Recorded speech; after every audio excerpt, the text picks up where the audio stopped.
Армянская община Владикавказа отметила 25-летний юбилей. Именно столько исполнилось старейшему в Северной Осетии национально-культурному обществу Эребуни. Также в этом году 170 лет, как в республике возвели армянскую церковь, главный духовный центр общины. Хотелось бы сердечно поздравить с 25-летием Армянское национально-культурное общество Эребуни.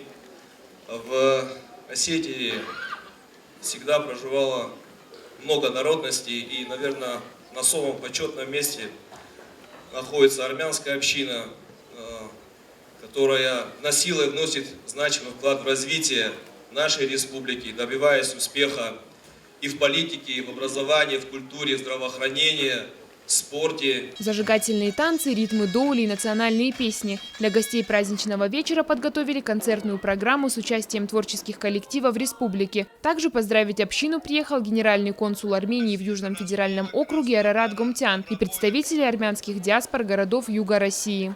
Я поздравляю всех армян нашей республики с этим знаменательным событием, с этой юбилейной датой. Ну и желаю всего самого наилучшего.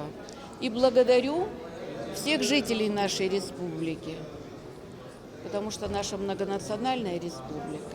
Я благодарю за дружбу, за братское отношение, которое возникает между нашими народами. В составе национального общества Эребуни 800 человек. Они изучают армянский язык, историю, литературу, развивают культурные традиции народа. Это одна из самых первых и многочисленных диаспор республики. Объединяет их одно – любовь к своей родине, солнечной Армении. Ирина Дзабаева, Тома Валиева, Евгений Маркин, Осетия ТВ.